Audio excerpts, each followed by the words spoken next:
घर की लाडली बेटी है नीतू, अपने भाई की बड़ी बहन है नीतू। नीतू ने इसी साल अपनी इंजीनियरिंग पूरी की थी और अच्छी नामी कंपनी ज्वाइन की थी। छोटा भाई गोपाल अभी पढ़ाई कर रहा था। नीतू के पिता रमाकांत कॉलेज प्रोफेसर थे और माता कमला घरेलू महिला थी।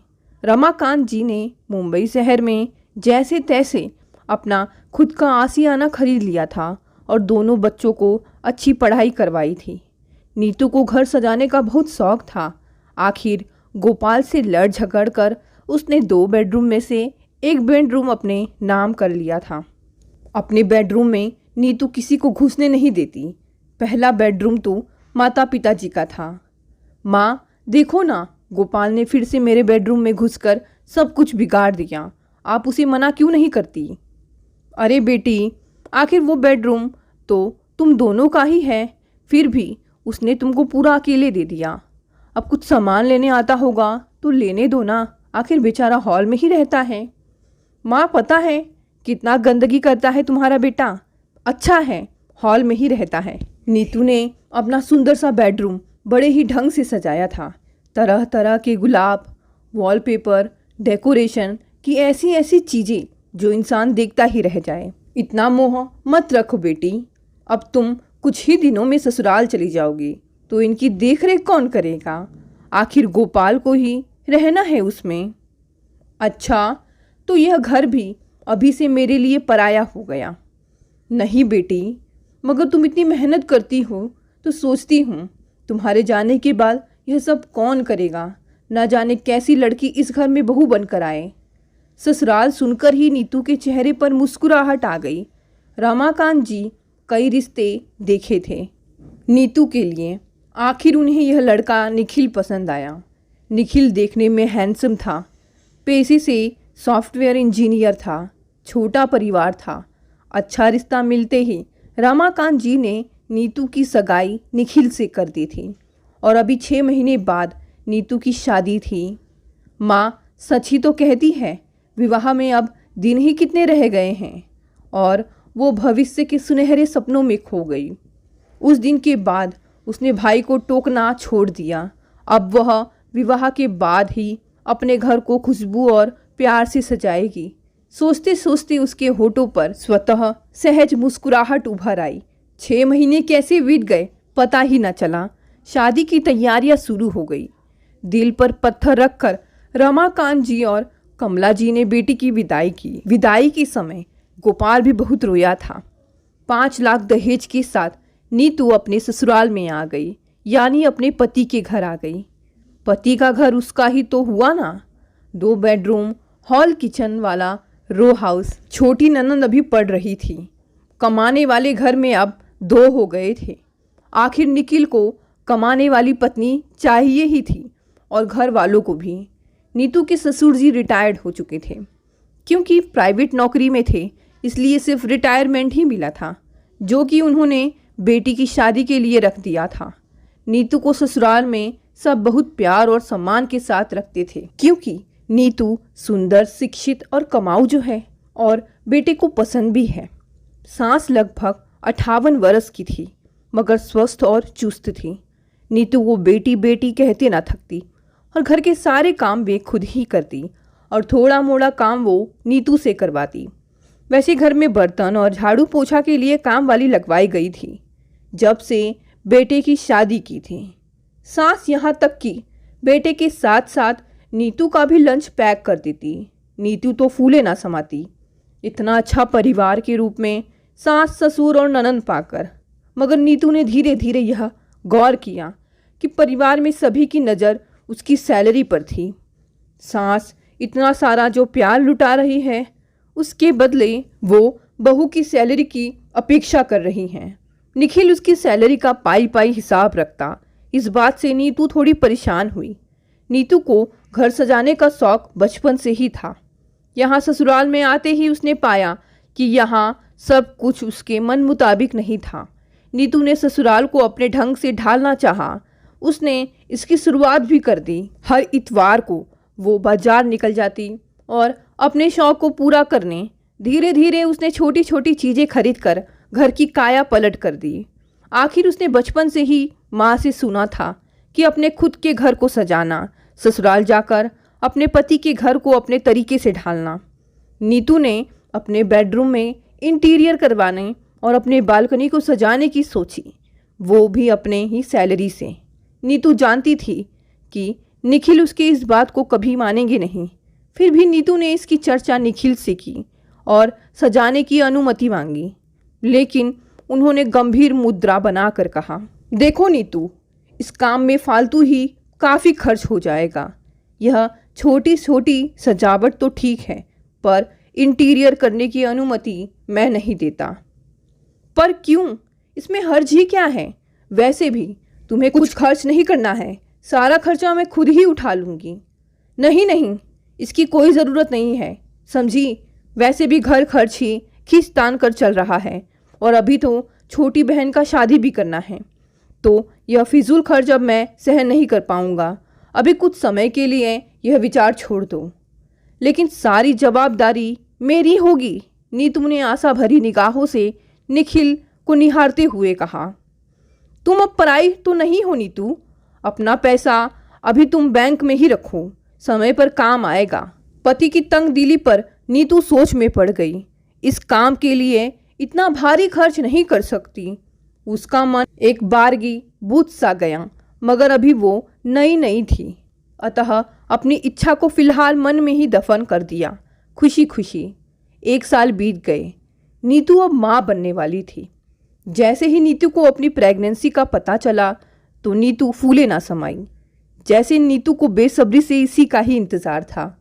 होता भी क्यों नहीं, आखिर हर औरत का यह खुशनुमा पल होता है। नीतू ने इसकी चर्चा अभी तक अपने मायके में नहीं की थी, क्योंकि नीतू सबको सरप्राइज करने वाली थी। आखिर घर में दोगुनी खुशियाँ जो आने वाली थी। 10 दिन बाद ही गोपाल की भी शादी थी। नीतू 2 दिन बाद मायके जाने वाली थी और निखिल शादी के 1 दिन पहले आने वाला था। नीतू ने जब यह खबर मायके पहुंचते ही सुनाई तो जल्द ही बनने वाले नाना नानी मामा की खुशी का ठिकाना ही नहीं रहा। सारे रीति रिवाज के साथ घर में नई बहू का आगमन हुआ। सारे रीति रिवाज पूरे हो जाने के बाद नीतू पति के साथ ससुराल वापस आ गई। यहाँ सास ससुर ने भी कई जगहों पर ननन की शादी की बात चलाई थी। ननन की अब पढ़ाई पूरी हो चुकी थी और वो आगे की परीक्षा की तैयारियों में लगी थी। तभी उसके लिए एक बहुत बड़े घर से रिश्ता आया। पहले तो ननन ने अपना करियर बनाने से पहले विवाह से इनकार कर दिया, मगर फिर माता पिता और भाई के दबाव पर अपनी स्वीकृति दे दी। जाहिर सी बात है, इतना बड़ा खानदान, पैसे भी खूब खर्च होंगे। जो पैसा नीतू ने दहेज में लाया था वो सब मिलाकर बड़ी धूमधाम से ननंद की सगाई की रस्म पूरी हुई और शीघ्र ही वर पक्ष की मांग के कारण विवाह की तैयारियां भी शुरू हो गई। धीरे धीरे नीतू का 3रा महीना शुरू हो गया। अब नीतू थकी थकी से रहने लगी।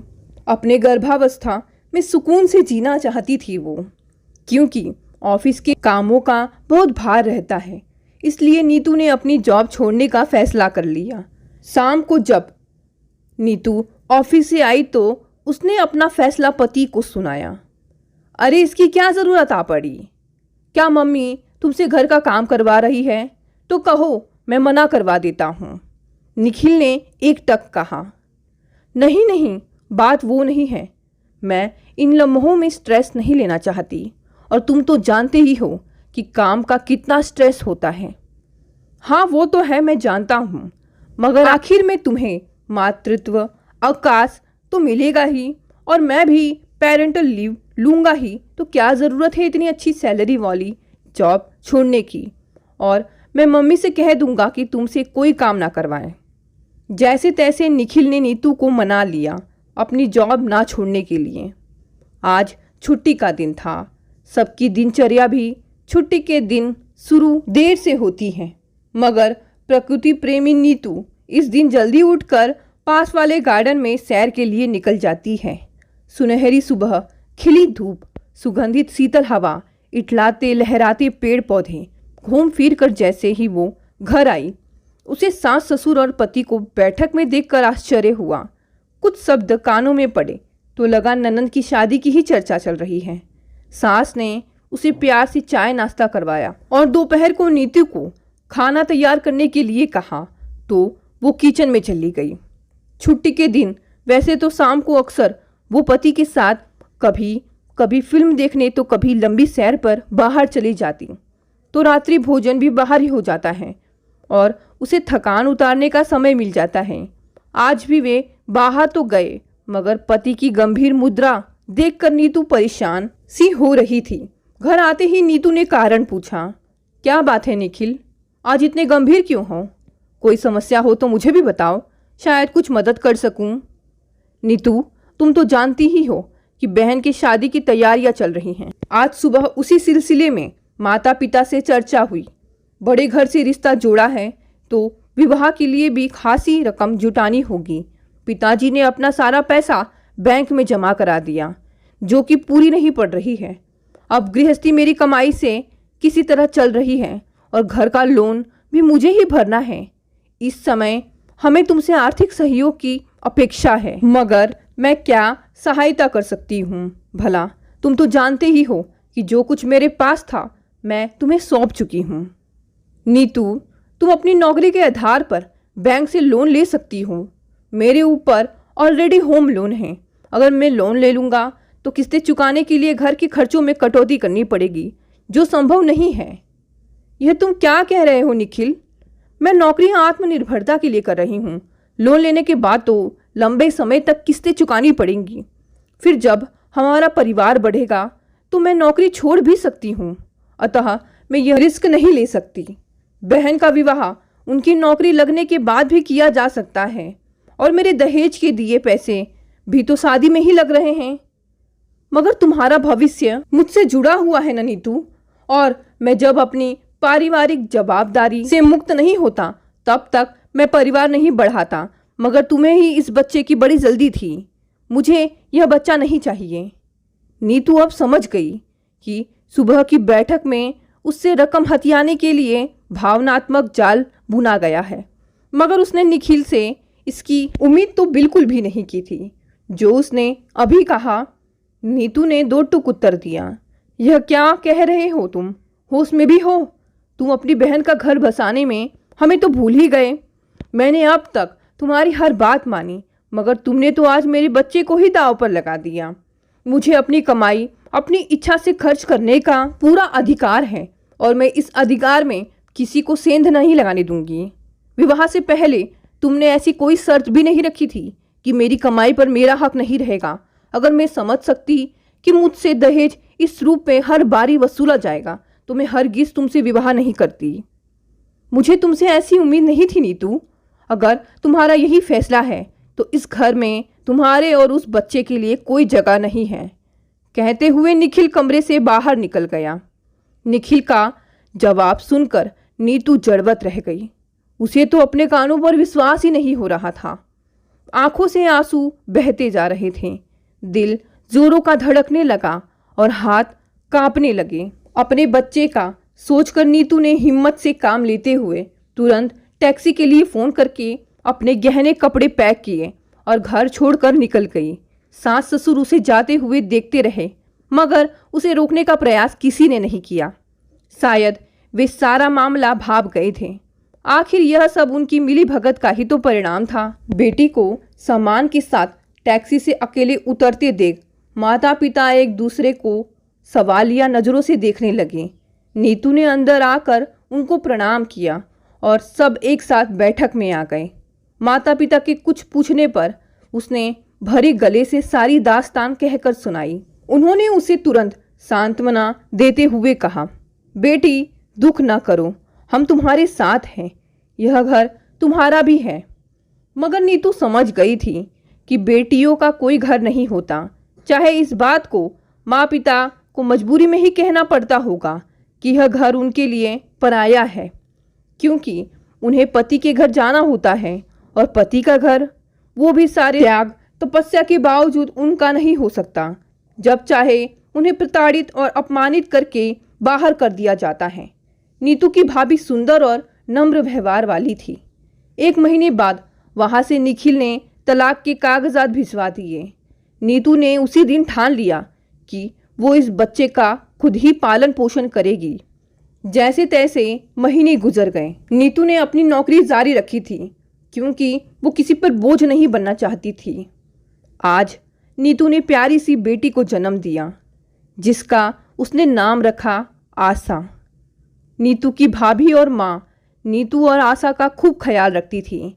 इन्हीं की प्यार की वजह से नीतू ने डिलीवरी के बाद फिर से ऑफिस ज्वाइन कर लिया। नीतू नियति को स्वीकार करते हुए मन ही मन सबसे पहले किसी सोसाइटी में अपना घर खरीदने का संकल्प किया। अपना घर जहां सुनहरी सुबह और सुरमई शाम का एक टुकड़ा सिर्फ उसका होगा। ऑफिस जाना शुरू करते ही वह अपने घर के आसपास एक सोसाइटी में अपना घर बुक करने के लिए बैंक से लोन लेने की कवायद में जुट गई और अच्छी नौकरी के आधार पर उसका लोन शीघ्र ही स्वीकृत भी हो गया और उसने एक बेडरूम हॉल किचन वाला रो हाउस खरीदने के बाद ही चैन की सांस ली। आज नीतू अपने खुद के घर में शिफ्ट हो गई। बेटी आशा भी धीरे धीरे 6 महीने की हो गई। नीतू के ऑफिस जाने के बाद आशा किसी पर बोझ ना बन सके इसका भी इंतज़ाम नीतू ने कर रखा था। उसने फुल टाइम मेड रख ली थी जो घर का पूरा देखभाल करती। चूँकि नीतू का परिवार भी बगल की सोसाइटी में था तो रोज कमला जी रमाकांत जी आ जाते आशा को संभालने। दिन रात दोनों को एक ही बात की चिंता सताती कि कैसे भी बेटी का घर फिर से बस जाए। आज नीतू की कंपनी का किसी बड़ी कंपनी के सीनियर के साथ मीटिंग था। जैसे ही नीतू ने संजय को उस मीटिंग में देखा तो उसके तो होश ही उड़ गए। यह तो वही संजय है जो नीतू के साथ कॉलेज में पढ़ता था और पढ़ाई पूरी करने के बाद वो बाहर चला गया था। संजय तुम? हाँ, मीटिंग खत्म होने के बाद दोनों पास के ही एक कैफ़े में गए बात करने। तुम यहाँ कैसे? इस कंपनी में एम्प्लॉई हो? हाँ संजय, तुम कैसे और कब आए और कभी संपर्क क्यों नहीं किया? हाँ, काफ़ी लंबे अरसे से हमारी बातचीत नहीं हुई। बताओ कैसी गुजर रही है तुम्हारी ज़िंदगी? निखिल कैसा है? तुम्हें कैसे पता नाम? मैडम भूल गई राशि को, उसने मुझे बताया था कि तुम्हारी शादी हो गई है। कब मिलवा रही हो निखिल से? कुछ देर शांत रहने के बाद नीतू ने कहा, संजय मेरा निखिल से तलाक हो चुका है। और उसने सारी बात बता दी। सुनकर बहुत दुख हुआ नीतू, अब क्या करने का इरादा है? नीतू ने बात काटते हुए कहा, मेरी छोड़ो अपनी बताओ, तुम्हारी शादी हुई? कितने बच्चे हैं? मैंने अभी तक शादी नहीं की है क्योंकि जिसको मैं चाहता था उसकी तो शादी हो गई थी और ऊपर वाले का करम देखो, आज वो मेरे सामने बैठी है। क्या? यह क्या कह रहे हो? हाँ नीतू, तुमने सही सुना, मैं सही कह रहा हूँ। मैं तुमसे शादी करना चाहता हूँ। मैं तुम्हें खुश देखना चाहता हूँ। मैं आशा को एक पिता का सहारा देना चाहता हूँ। काफ़ी दिनों तक सोचने के बाद और सबकी राय लेने के बाद आज नीतू ने संजय को हाँ कह दिया। इस बात से संजय के माता पिताजी और बड़ी बहन बहुत खुश थी कि आखिर उनका बेटा शादी के लिए राजी तो हुआ। संजय और नीतू की शादी हो गई। संजय ने अपनी दीदी के बारे में नीतू से बताया कि जीजा जी सड़क दुर्घटना में चल बसे थे। उनकी दीदी सिर्फ 32 साल की ही थी। घर वालों के कहने पर उन्होंने इस शादी के लिए हामी भरी थी। मामा ने यह रिश्ता बताया है। लड़का इंजीनियर है, खाते पीते घर का है और तलाकशुदा है और बच्चे नहीं हैं। उसकी पहली पत्नी किसी पैसे वाले के चक्कर में थी और उसी के साथ चली गई।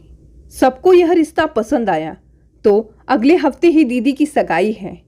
और हाँ देखो, सारी तैयारियां तुम्ही को देखना है। आखिर इस घर की नई नवेली बहू जो हो। आज दीदी की सगाई थी तो सिर्फ घर के लोग ही थे। तभी लड़के वालों ने घंटी का बटन दबा दिया। तुरंत द्वार खोलकर सबको अंदर आमंत्रित किया गया और सबको जलपान करवाया गया।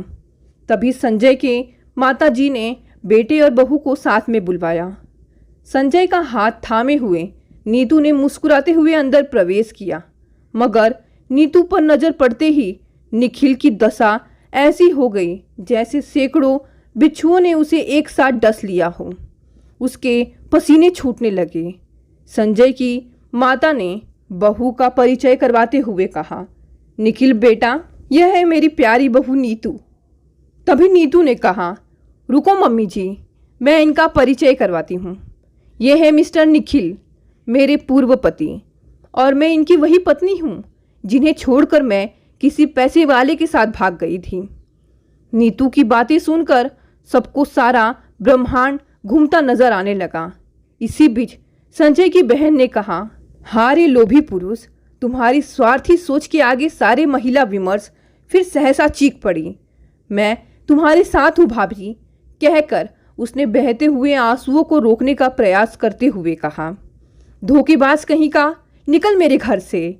और बारी बारी से जब सब निकल गए तब उसने जोर से दरवाज़ा बंद किया और कस के नीतू के गले लग गई। दोस्तों, आज की कहानी यहीं समाप्त हो गई। कहानी पसंद आई तो इसे लाइक और शेयर करें। अगर आप नए हैं तो इस चैनल को भी सब्सक्राइब कर लें। धन्यवाद दोस्तों, मिलते हैं अगली कहानी से।